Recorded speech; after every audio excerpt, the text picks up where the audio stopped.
Assalamualaikum warahmatullahi wabarakatuh. Halo sahabat of friends dimanapun kamu berada. Semoga kalian semua selalu semangat belajar dan tetap sehat dan tetap selalu dalam lindungan Allah Subhanahu wa Ta'ala. Oke, di video kali ini bersama KAF ya, kakak akan berikan pembahasan tryout UTBK yang pertama dari subtes pengetahuan kuantitatif atau PK.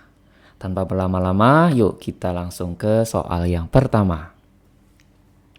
Nah, di soal yang pertama ini ya, kalau kita perhatikan ada dua buah gambar grafik.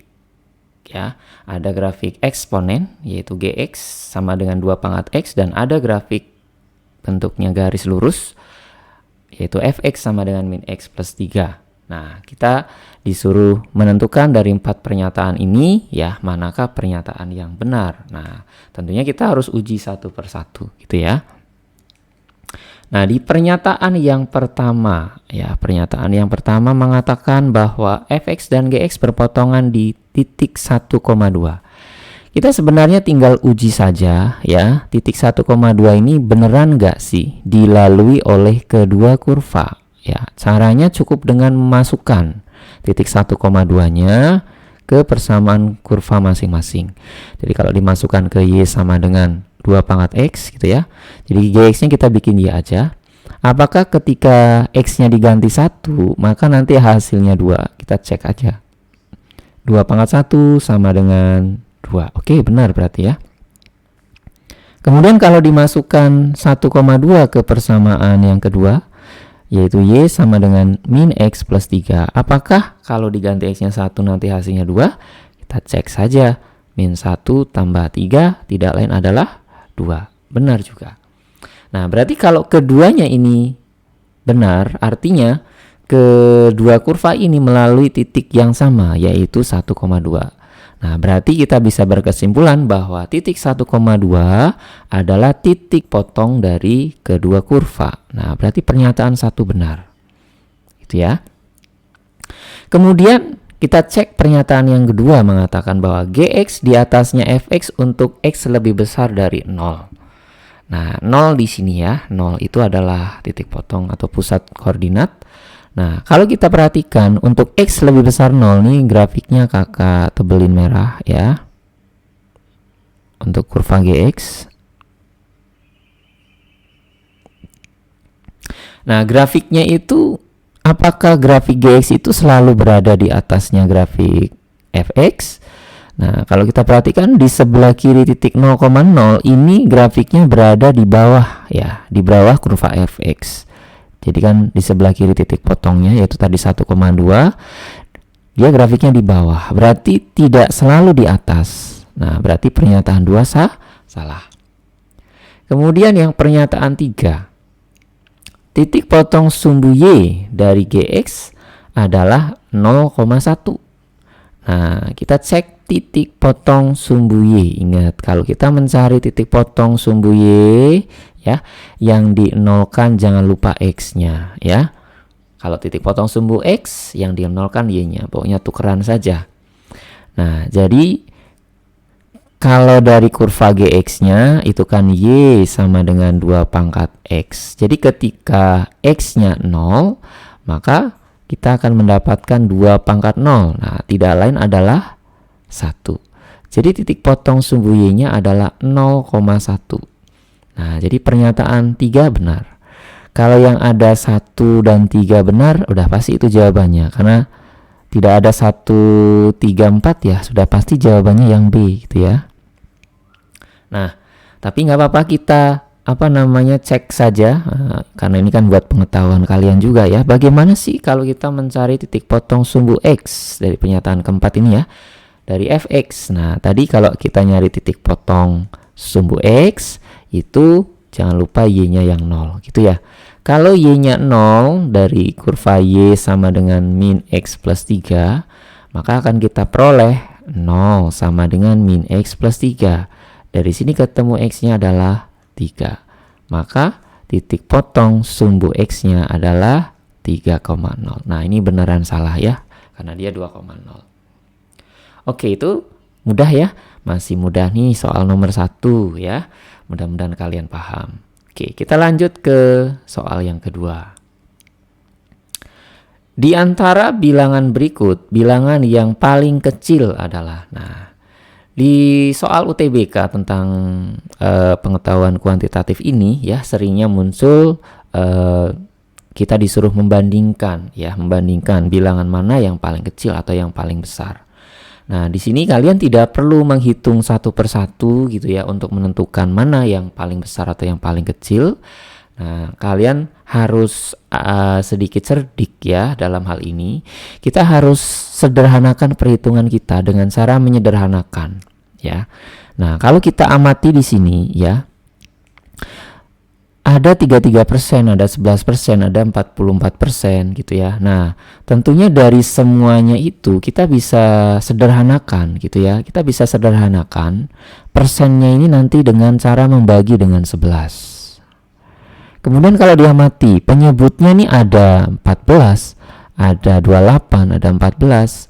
Nah, ini juga penyebut bisa kita bagi semua dengan 14. Jadi biar kita lebih sederhana perhitungannya.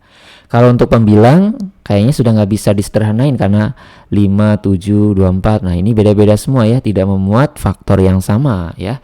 Jadi kita nggak bisa sederhanakan pembilangnya. Oke, jadi cerdasnya untuk soal yang nomor 2 ini kita harus bagi bentuk persennya dengan 11 dan bagi penyebutnya dengan 14. Oke, mari kita sederhanakan ya. Untuk yang A nih kalau dibagi persennya dengan 11 jadi 3 ya.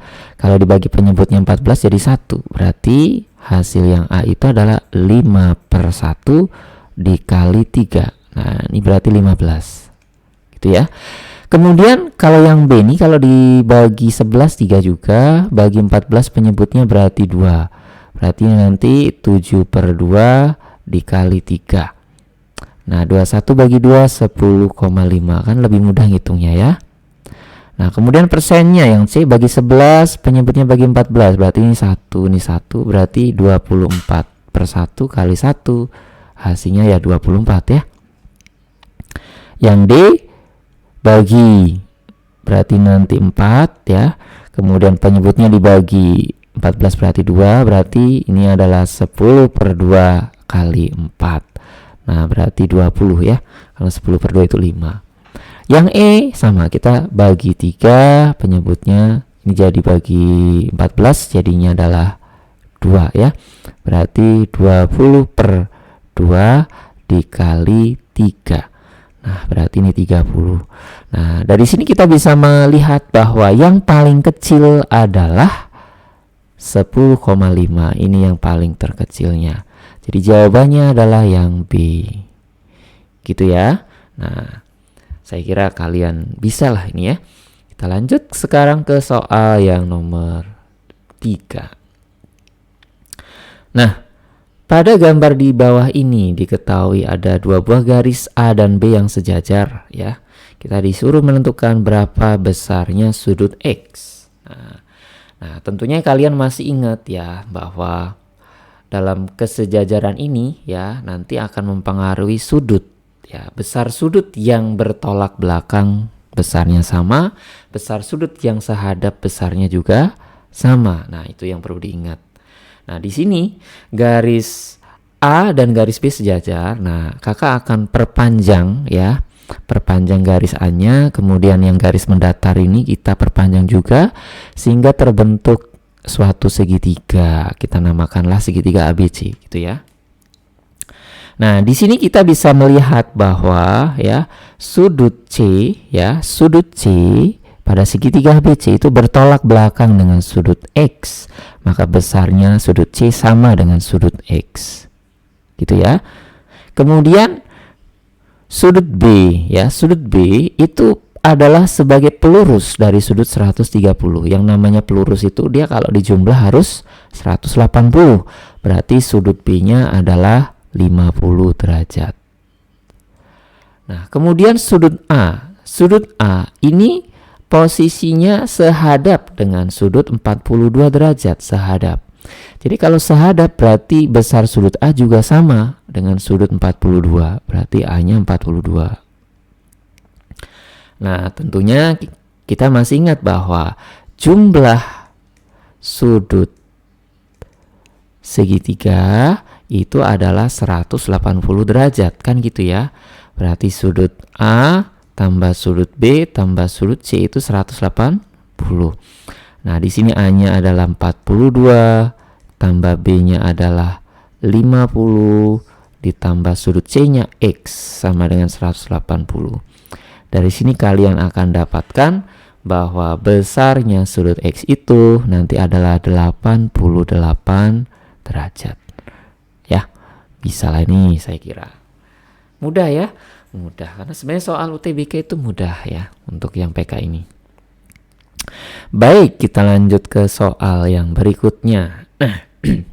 Di sini ada bentuk eksponen ya. Ada 2 pangkat 2020 dikurang 2 pangkat 2019 sama dengan A kali X pangkat Y.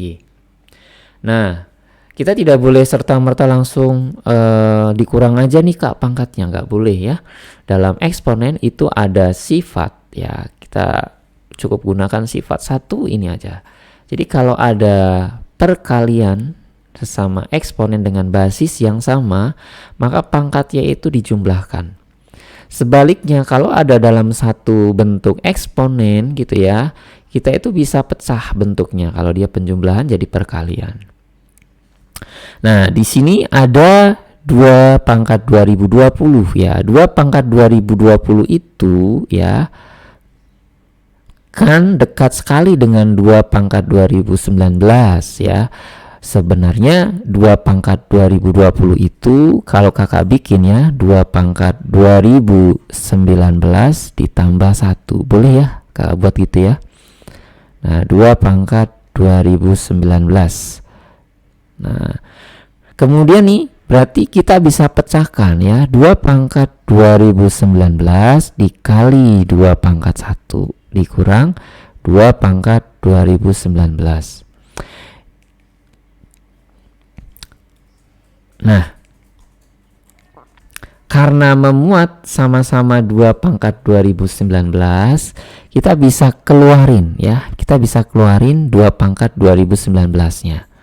Jadi nanti kalau kita keluarkan 2 pangkat 2019-nya, ini nanti jadinya adalah nih, kita keluarkan ya 2 pangkat 2019-nya. Nah, nanti jadi 2 pangkat 2019 dalam kurung. Nah, berarti tinggal 2 pangkat 1 alias 2 ya, dikurangi 1. Ya, kita keluarin ya.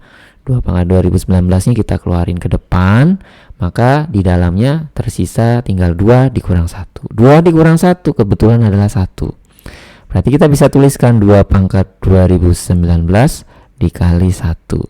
Nah, kita tinggal samakan dengan bentuk akhir yang diinginkan, yaitu adalah A kali X pangkat Y. Nah, dari sini kita berkesimpulan bahwa A-nya nanti adalah 1, X-nya adalah 2 gitu ya. Sementara Y-nya adalah 2019. Berarti kalau kita masukkan ke pertanyaan A dikurang X ditambah Y, hasilnya adalah 1 kurang 2 tambah 2019, tidak lain adalah 2018. Gitu ya. Jawabannya berarti yang C. Oke, mudah-mudahan paham ya. Sekarang kita lanjut ke soal berikutnya, soal nomor 5. Perbandingan berat badan 4 orang siswa adalah P, katanya adalah 3 kilo lebih berat dari S. Ya, berarti kita bisa tuliskan begini, P itu sama dengan S ditambah 3. Ingat ya, 3 kilo lebih berat itu bukan 3 kali lebih berat ya, kecuali di soal ini menyebutkan 3 kalinya. Berarti P sama dengan 3S. Karena cuma dibilang lebih berat aja, berarti plus ya. Nanti kalau Q katanya 6 kilo lebih ringan dari R, berarti Q ya itu sama dengan R dikurang 6. Jangan 6 kurang R ya, salah nanti. Kemudian S adalah 2 kilo lebih berat dari Q, berarti S sama dengan Q tambah 2. Nah, kemudian diketahui bahwa berat badannya si S adalah 40. Nah, kalau S-nya tahu, ya nanti tinggal masukkan aja, kita akan mendapatkan si Q-nya ya. Kok S? Kita akan mendapatkan si Q-nya ya. Jadi Q-nya itu berarti nanti ya tinggal 40 kurang 2 berarti 38. Kalau Q-nya tahu, ya kita tinggal masukkan ke atas ya, sama ke atas. Nanti kita akan dapatkan R. R-nya berarti Q tambah 6, berarti 38 tambah 6 berarti 44 gitu ya. Kemudian karena S-nya tahu 40, maka P-nya juga tahu. Ya, P-nya juga tahu. Masukin saja nih ke sana. Kalian akan dapat P-nya. Nah, P-nya berarti 43. Nah, dari sini kita bisa urutkan ya, dari yang paling besar ya, yang paling besar di sini adalah R. Kemudian P gitu ya, kemudian S, kemudian Q. Maka pernyataan yang benar di sini adalah haruslah R lebih besar dari P gitu ya. Nah, ini nggak susah lah, kalian pasti bisa. Oke, ke soal berikutnya sekarang. Nah, soal yang nomor 6. Dari 4 huruf P, Q, R, dan S dan 5 angka dari 1 sampai 5 akan disusun sebuah password yang terdiri dari 1 huruf dan 3 angka. Nah, jadi passwordnya ini terdiri dari 4 digit ya. Nah, jika digit-digit password tidak boleh berulang, maka banyak password yang dapat dibentuk adalah. Jadi gini ya, dari 4 huruf ini tidak semuanya dipakai ya, kita harus memilih 1 huruf saja. Dari 5 angka ini juga tidak semuanya dipakai, kita harus milih 3 angka saja. Jadi dalam penyusunan password ini ada proses di mana kita harus memilih hurufnya dulu dan memilih angkanya dulu ya. Jadi kita memilih 1 huruf. 1 huruf. Nah, memilih 1 huruf dari 4 huruf di sini. Karena posisi kita memilih, kita harus gunakan kombinasi ya, kombinasi 41. Ya, C41 ini nanti hasilnya adalah 4 gitu ya. Kemudian ketika kita memilih 3 angka. Ya, milih 3 angkanya dulu dari 5 angka. Berarti kombinasi 53. Nah, kombinasi 53 ini nanti kalau kita hitung ya, 5 kali 4 dibagi 2 kali 1. Berarti nanti ini hasilnya 10. Nah, dari 1 huruf dan 3 angka yang sudah terpilih ini, kita tinggal susun menjadi sebuah password ya. Berarti nanti ini banyak susunan ya, banyak susunan. 4 digit tadi ya adalah 4 faktorial gitu ya. Nah, 4 faktorial itu adalah 24 ya, 4 kali 3 kali 2 kali 1. Nah, ini berarti nanti gini. Kalau sudah ketemu masing-masing nih, prosesnya kan harus milih 1 huruf, harus milih 3 angka juga, dan prosesnya terakhirnya adalah kita harus menyusun dari 4 digit itu.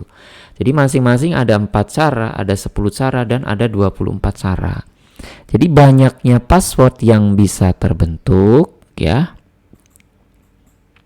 Itu tinggal kita kalikan semua proses yang harus dilakukan ini ya. Berarti nanti adalah 4 kali 10 kali 24. Nah, ada sebanyak 960 password gitu ya.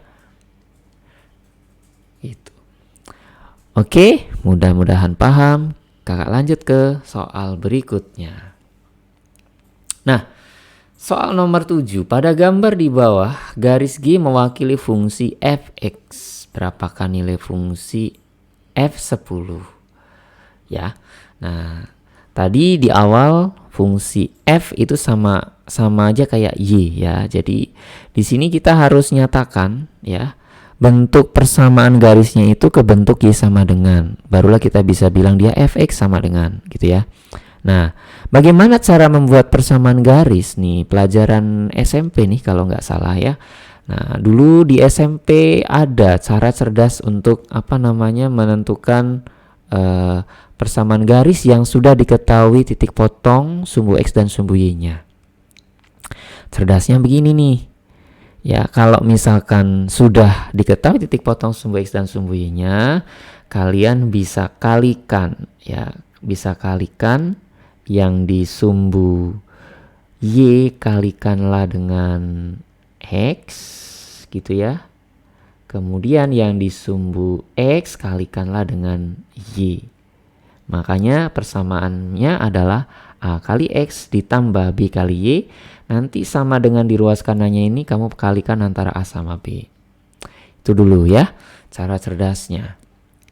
Nah, berarti kalau kita mau bikin persamaan garis ini, berarti persamaan garisnya tinggal kalikan 2 dengan X, berarti nanti 2X gitu ya.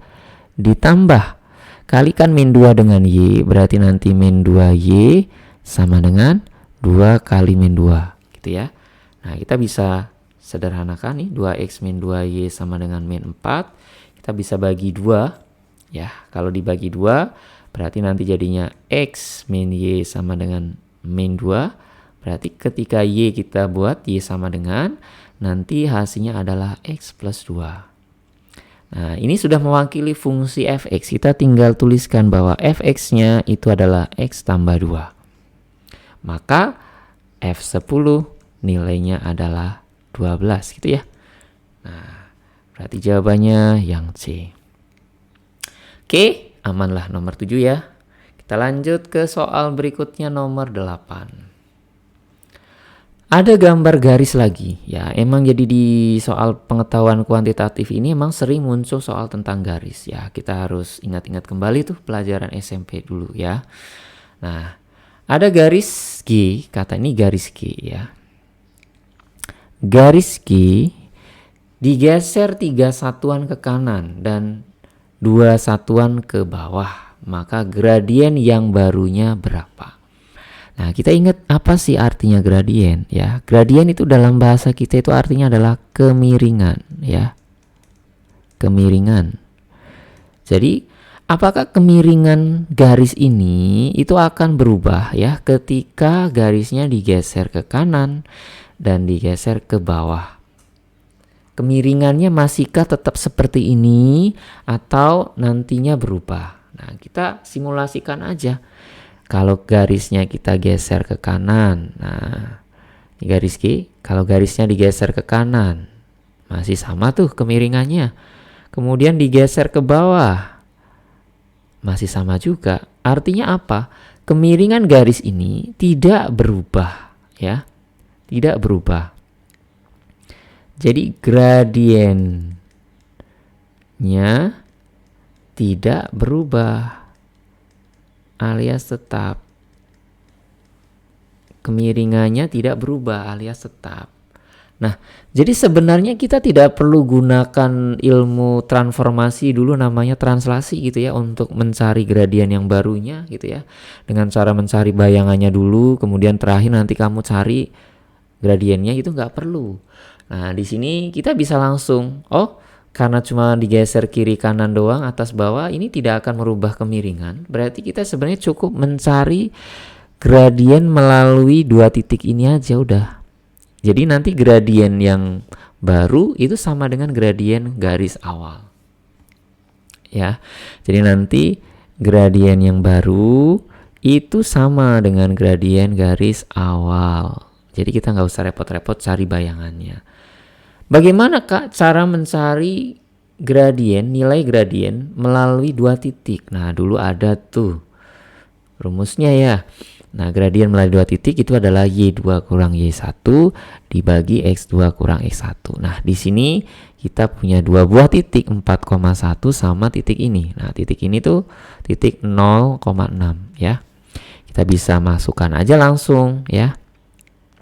Berarti nanti 6 kurang 1 gitu ya, per 0 kurang 4. Nah, mudah sekali Kak. Ini jawabannya min 5/4. Oke. Berarti yang A ya. Mudah ya? Mudah sekali kalau kita benar-benar cerdik ya di sini. Kemudian nomor 9. Jika X sama dengan Y kuadrat adalah suatu kurva dan G adalah suatu garis, apakah G memotong kurva? Nah, ini ada tipe soal UTBK di mana ada pernyataan 1-2 ya. Nah, kita harus menyelidiki masing-masing pernyataan ini apakah cukup untuk memastikan garis G itu memotong kurva atau enggak. Jadi kalau pertanyaan apakah, jawabannya harus salah satu ya. Berarti jawabannya bisa ya, bisa tidak, ya atau tidak. Tapi nggak boleh dua-duanya, ya dan tidak, nggak boleh. Harus salah satu aja ya. Nah, kalau pernyataan 1 mengatakan gradien garisnya adalah positif. Nah, gradien garis yang positif artinya kemiringannya positif. Berarti ini garisnya itu miring ke kanan gitu ya. Miring kanan atau condong ke kanan. Pernyataan 2 mengatakan garis G-nya harus memotong sumbu Y negatif. Nah, kita bisa perlihatkan menggunakan gambar saja ya untuk memastikan pernyataan mana yang cukup atau mungkin dua-duanya cukup. Kita coba lihat. Oke, kita gambarkan kurva X sama dengan Y kuadrat. Ini adalah bentuknya parabola ya, yang terbukanya ke samping kanan. Kalau Y sama dengan X kuadrat itu parabola yang terbukanya ke atas. Jadi kalau yang kuadrat Y-nya ini bukannya bukan ke atas ke bawah tapi ke kanan ke kiri. Kalau koefisien Y-nya positif ke kanan gitu ya. Nah, ini kita gambarkan parabolanya berpuncak di 0,0 terbuka ke kanan. Kemudian kita uji ya untuk yang garis pernyataan 1 ini katanya kalau kita bikin garis yang miring ke kanan, apakah pasti garisnya itu memotong atau pasti tidak memotong? Kita coba. Nah, kita buat garis yang miring ke kanan. Nah, ini contoh adalah garis yang miring ke kanan dan dia itu memotong, ya. Kemudian kita coba lagi pikirkan, ada nggak sih garis yang miring ke kanan dan nggak memotong? Ya kan, kita coba mengcounter ya pernyataan 1 ini cukup apa enggak? Ternyata ada. Nah, ini kalau kita buat garis yang miringnya masih ke kanan gitu ya, ini juga tidak motong. Nah, karena pernyataan 1 ini mengatakan ada yang memotong dan ada yang tidak memotong, maka pernyataan 1 ini tidak cukup untuk memastikan G motong kurva atau enggak. Ya, ini tidak cukup. Artinya belum cukup ya, tidak cukup kalau yang ini tidak cukup. Kalau dia sendiri ya. Nah, kita cek coba pernyataan yang kedua. Pernyataan D yang kedua mengatakan G memotong sumbu Y negatif. Ingat sumbu Y negatif itu yang ini ya, yang bagian bawah. Nih, kakak tebelin aja warna merah.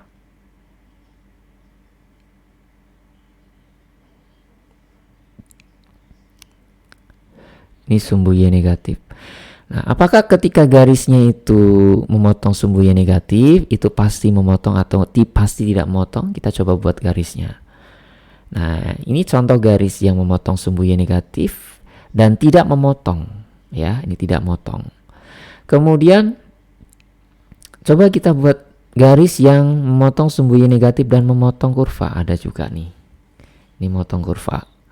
Nah, berarti pernyataan yang kedua juga tidak cukup. Ya, tidak cukup nih. Nah, kalau pernyataan 1 tadi untuk dipakai sendiri nggak cukup, pernyataan 2 juga untuk dipakai sendiri nggak cukup, maka step berikutnya adalah kita harus cek ketika dua pernyataan ini dipakai bersama-sama, kira-kira bisa nggak memastikan gitu ya. Nah, kita harus bayangkan garisnya itu harus miring ke kanan dan motong sumbu Y negatif. Garis yang miring ke kanan dan motong sumbu Y negatif itu kalau kita gambarkan beribu-ribu kali pun pasti garisnya akan memotong. Gitu ya. Nah, jadi ini soal nomor 9 ini jawabannya harus bersama-sama. Ya, ini harus bersama-sama nih. Harus bersama, nggak bisa sendiri ya. Nah, bersama-sama baru pasti memotong. Jadi jawabannya adalah yang C gitu ya. Oke, itu pembahasan kita untuk nomor 9. Mudah-mudahan paham. Kita lanjut ke soal nomor 10. Diketahui kurva Y sama dengan X kuadrat min X plus 2. Tentukan persamaan garis singgung kurva. Nah, di sini ada yang mengatakan absis titik singgungnya adalah 1. Kemudian ada garis singgungnya tegak lurus. Kita ingat-ingat kembali ya, bagaimana sih cara membuat persamaan garis singgung kurva. Nah, persamaan garis singgung atau alias PGS gitu ya, rumusnya adalah Y kurang Y1 sama dengan MS kali X min X1, di mana MS ini maksudnya adalah gradien garis singgungnya.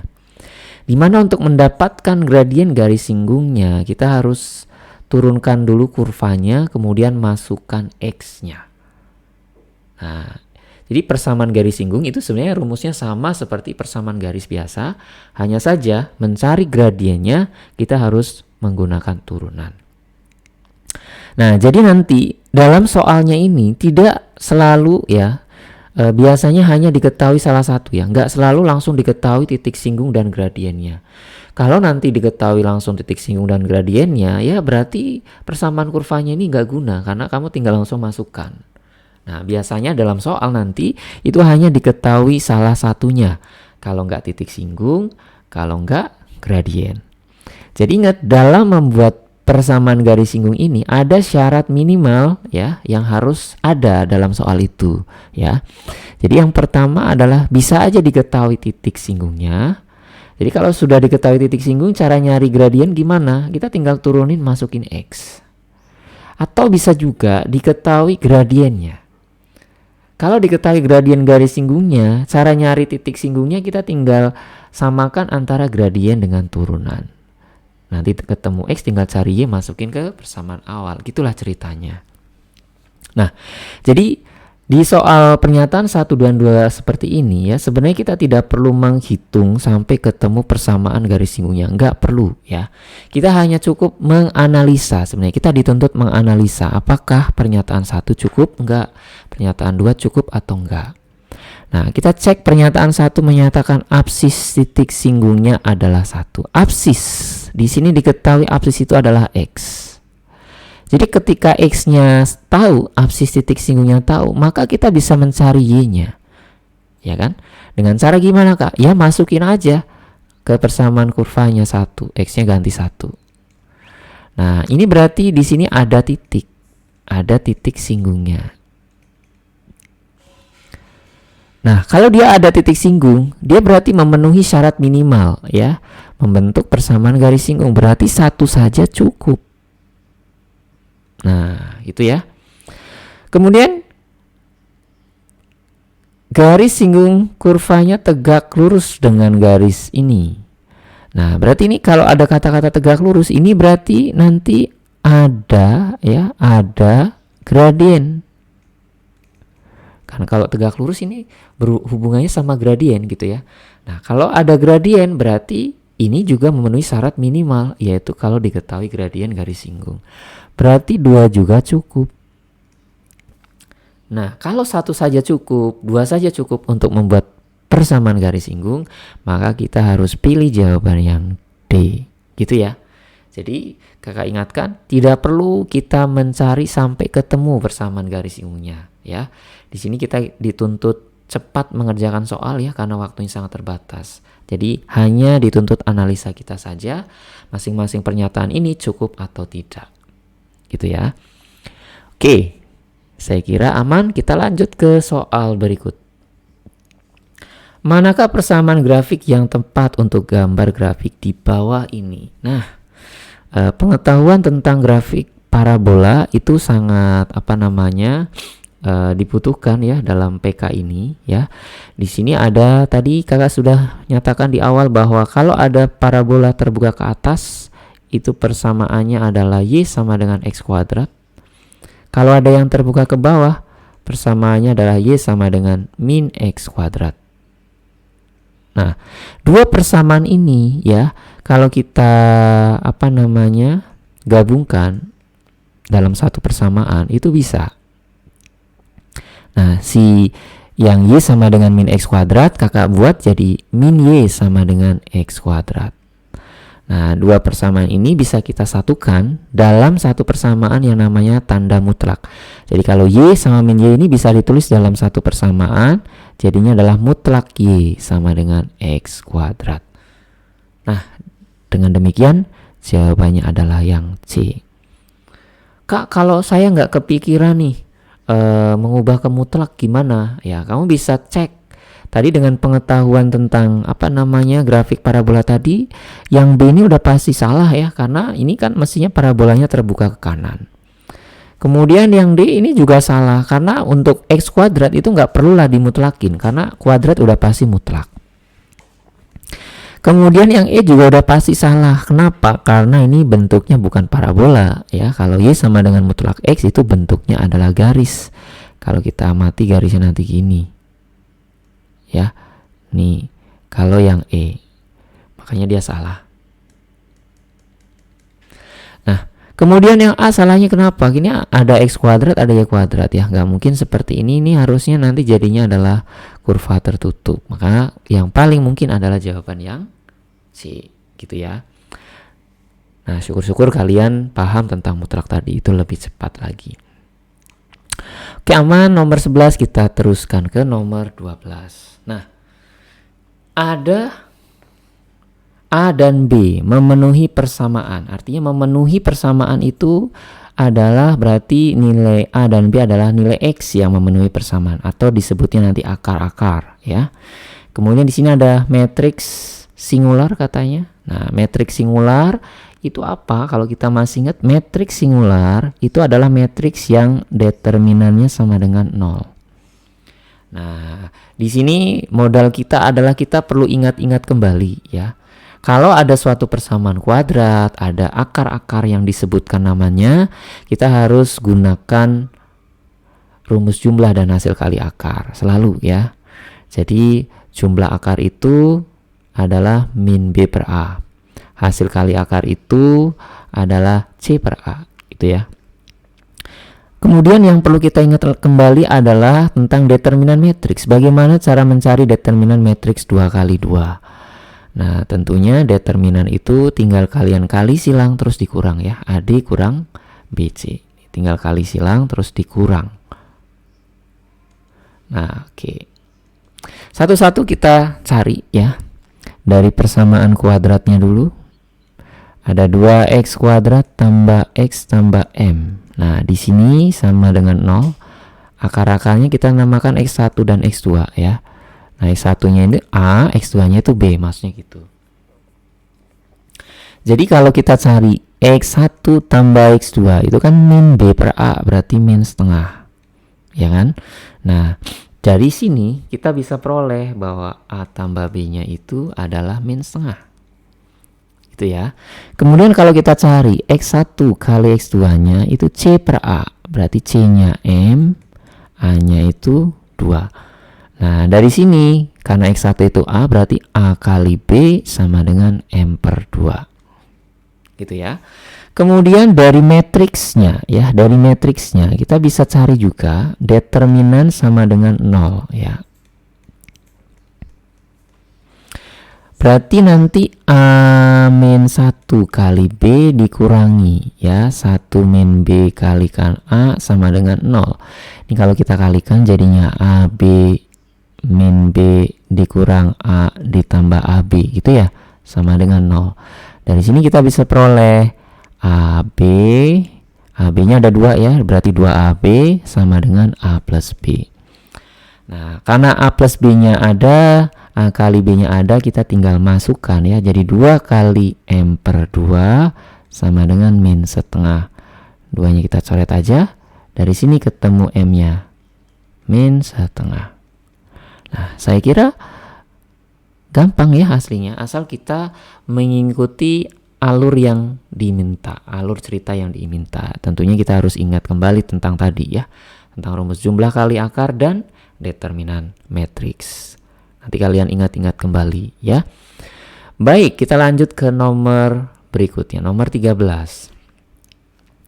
Untuk menanggulangi luberan lumpur, warga sebuah desa mengoperasikan 6 buah pompa yang masing-masing mempunyai kecepatan yang sama dan konstan. Dari 6 buah pompa yang dioperasikan tadi ternyata dapat memindahkan lumpur sebanyak 67,5 meter kubik tiap menit. Dengan kecepatan yang sama, berapa banyak lumpur yang dapat dipindahkan oleh 10 pompa selama 4 menit? Oke, ini soal di pengetahuan kuantitatif ya, dari sejak tahun dimunculkannya tentang TPS ini, sering sekali muncul soal yang berkaitan dengan kecepatan. Nah, kecepatan di sini bukan berarti nanti melulu ya permasalahannya tentang jarak, kecepatan dan waktu, enggak ya. Tapi kita bisa gunakan ciri soal yang seperti ini, kita bisa gunakan konsep yang sama ya, bahwa kecepatan itu emang rumusnya kan jarak dibagi waktu. Tapi nanti di sini yang sering kita berubah, yang sering berubah dalam konteks soalnya adalah tentang S-nya ini. Nah, dalam hal ini S-nya di sini adalah menyatakan banyak lumpur ya. Konteksnya ini banyak lumpur, bukan menyatakan jarak. Nanti tergantung soal gitu ya. Nah, di sini ada 6 buah pompa ya. Berarti 6 pompa kan masing-masing punya kecepatan ya. Berarti 6V gitu ya.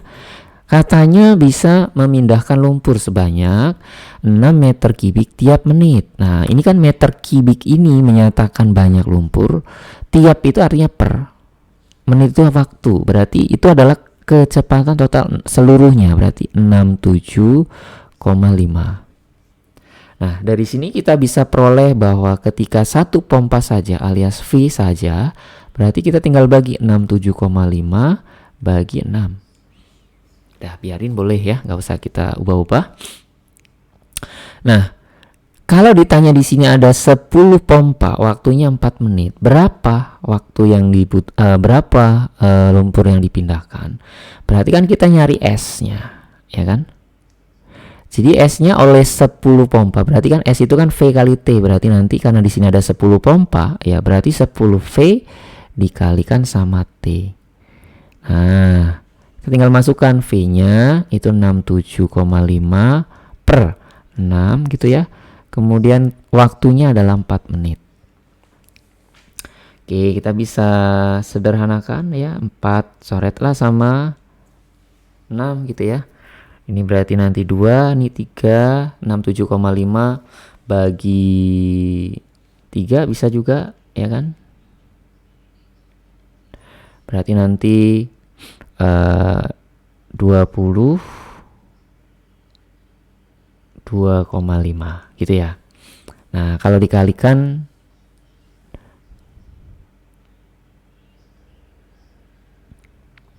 dikalikan 2 berarti jadinya 450 ya, hasilnya 450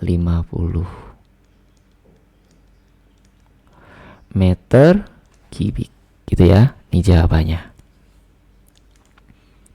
Oke, ini cuma masalah konteks hubungan antara kecepatan, jarak dan waktu. Nah, jaraknya di sini nanti akan selalu berubah tergantung konteks soalnya. Cuman kalau misalkan nanti kalian ketemu soal tentang kecepatan-kecepatan gini, biasanya ada hubungannya sama hubungan jarak, kecepatan, dan waktu. Oke, kita move on ke nomor berikutnya, nomor 14 ya. Titik di bawah ini yang dilalui oleh persamaan garis yang melalui titik 2,4 dan tegak lurus dengan garis. Oke, ini kita dituntut untuk mengingat kembali bagaimana cara membuat persamaan garis. Ya, tentunya kita harus punya gradien dan titik, kan gitu ya. Nah, perlu diingat kembali bahwa hubungan antar garis ya, jangan sampai lupa. Kalau sejajar gimana? Sejajar, gradiennya sama. Kalau tegak lurus, gradiennya harus dibalik kali min ya. Hasil kali kedua gradiennya min 1. Nah, biar cepat nih, ketika tegak lurus nyari M2-nya, caranya gradien yang pertama dibalik dan kali min. Nah, di sini ada titik. Ya, sudah tahu titik. Kemudian gradiennya tegak lurus sama garis ini. Nah, Gradien garis ini itu kan berarti koefisien X ya, itu berarti min setengah.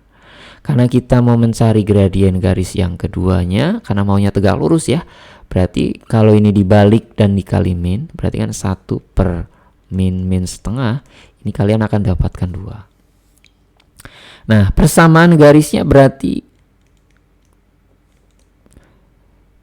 bisa ketemu ya dengan gradien 2, kemudian titiknya itu adalah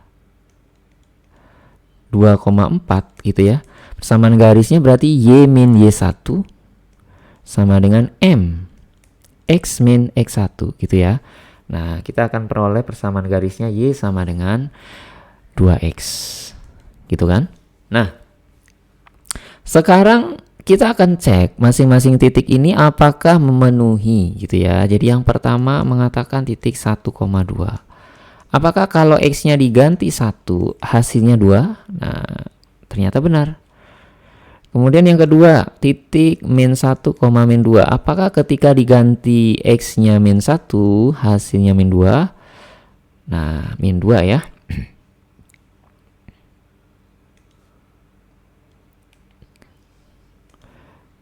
Nah, min 2 benar berarti. Kemudian yang ketiga, titik 3,6. Apakah kalau titik 3,6 ini kita masukkan X-nya 3, 2 kali 3 sama dengan 6? Benar ya. Nah, kalau yang keempat, titik min 5,10. Apakah kalau dimasukkan titik X-nya min 5, hasilnya 10? Nah, ini ternyata hasilnya min 10. Berarti ini salah. Jadi titik yang dilalui cuma titik 1, 2, dan 3 ya. Jadi jawabannya adalah yang A. Oke, saya kira aman nomor 14 ya. Kita teruskan ke nomor 15.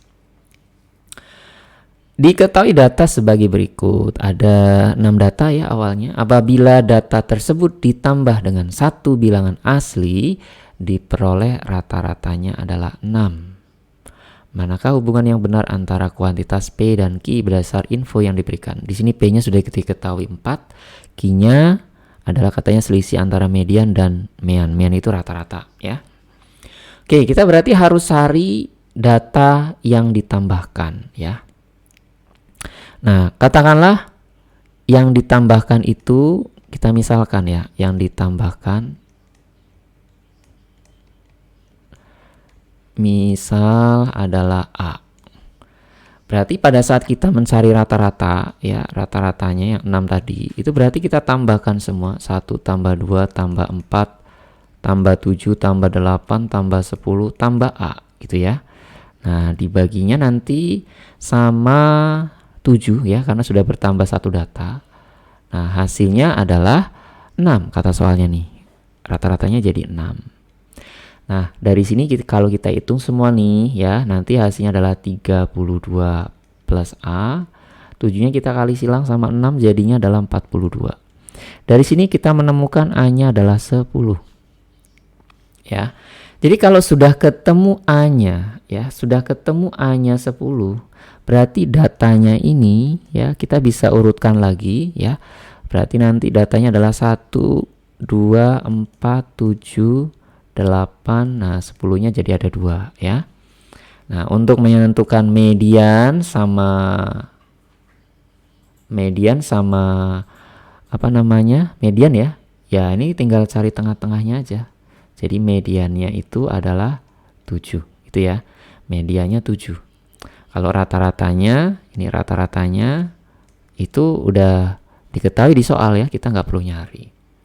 Berarti selisih antara median dan mean ya, berarti si Q ini berarti tinggal 7 kurang 6 berarti 1. Kalau Q-nya itu 1, sementara P-nya itu 4, sudah pastilah besaran P daripada Q. Gitu ya. Ini saya yakin kalian juga bisa kemarin pas tryout. Baik, kita ke soal yang nomor terakhir. Diketahui persegi panjang ABCD seperti pada gambar berikut. Nah, di sini ada garis AP ya. Garis AP adalah garis yang ditarik tegak lurus ke diagonal BD. Sementara CQ juga garis yang ditarik tegak lurus ke diagonal yang sama, ke diagonal BD. Nah, ketika AB-nya diketahui 12 ya, berapa panjang PQ? Nah, kita harus analisa dulu ya, jangan langsung menggunakan data yang ada. Ketika kita mau mencari PQ, nah PQ itu kan ini ya. PQ merupakan bagian dari BD. Berarti untuk mencari PQ seharusnya kita cari panjang BD-nya dulu. Nah, setelah dapat panjang BD, barulah kemudian kita cari panjang DP dan panjang QP. Jadi PQ itu harus BD dikurang DP dikurang QP gitu ya. Nah, sekarang begini. Karena AP dan CQ itu sama-sama garis yang ditarik tegak lurus dari titik sudut tadi yang sama, titik sudut persegi panjang ini, maka dipastikan ya panjangnya DP itu nanti sama dengan panjangnya BQ ya. Ini berarti kalau dia X, ini juga X. Berarti untuk mencari PQ itu sebenarnya cukup diketahui panjang DP saja sama BD udah cukup ya. Berarti dikurangi 2X. Jadi kalau misalkan nanti DP-nya tahu, ya otomatis nanti ketemulah si PQ gitu ya. Karena dalam mencari DP pasti melibatkan BD juga gitu. Nah, oke, kita coba dari pernyataan 1 dulu ya.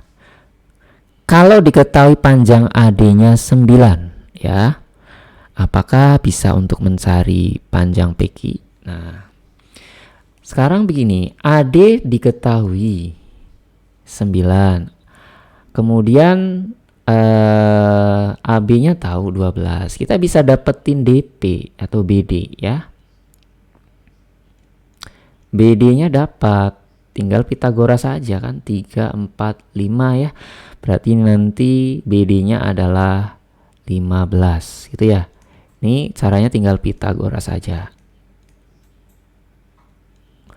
Nah, setelah ketemu BD, bisa nggak kita nyari panjangnya AP? Ini kan tegak lurus tadi. Bisa Kak, kita bisa cari panjangnya AP. Ya, untuk mencari panjang DP, kita harus cari AP-nya dulu. Nanti gunakan kesamaan luas. Kesamaan luas segitiga. Nah, berarti nanti ini setengah. Kalau alasnya AB ya 12, kalau tingginya AD.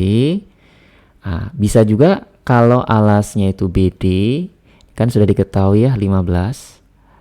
BD 15, tingginya AP. Nah, dari sini nanti AP-nya dapat. AP-nya dapat. Nah, kalau AP dapat nanti DP-nya dapat. Ya. Jadi kalau DP dapat ya otomatis PQ juga dapat.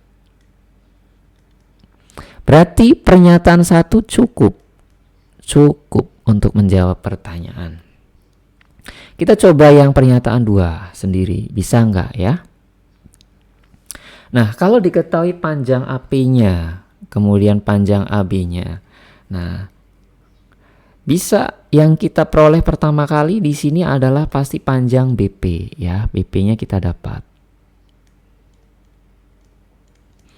BP-nya tinggal kita gunakan Pitagoras aja ya. Berarti nanti nih ada 6 akar 3 ya. Ini tinggal Pitagoras ceritanya. Pitagoras. Nah, ketemu nih 6 akar 3 BP-nya. Nah, terus bisa nggak buat dapetin, ini kan BD-nya kan nggak tahu ya. Bisa nggak buat dapetin DP-nya?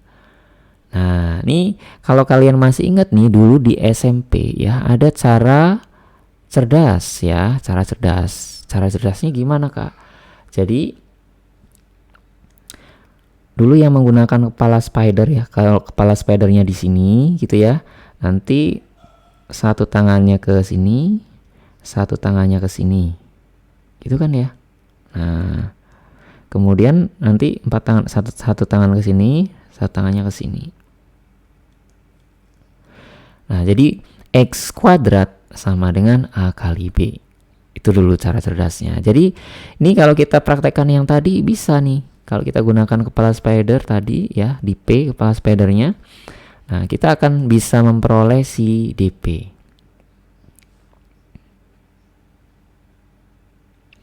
Jadi ini ya, berarti nanti 6 kuadrat sama dengan DP dikalikan sama 6 akar 3.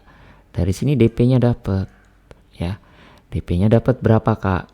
Ya, ketemu lah pokoknya jadinya, ini coret 1 ya.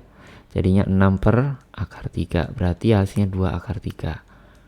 Nah, kalau DP dapat, BD juga dapat. Ya, BD-nya dapat. Nah, secara otomatis akan kita dapatkan PQ. Ya, PQ. Jadi pernyataan 2 juga cukup. Nah, kalau masing-masing pernyataan cukup, maka jawabannya adalah yang D untuk soal nomor 16 ini. Oke, demikian untuk pembahasan kita tentang tryout UTBK yang pertama dari subtes pengetahuan kuantitatif. Mudah-mudahan kalian paham semua.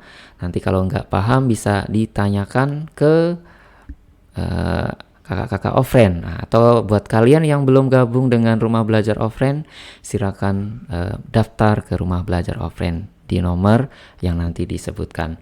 Dari kakak cukup sekian, kurang lebihnya mohon maaf. Selamat belajar, tetap semangat.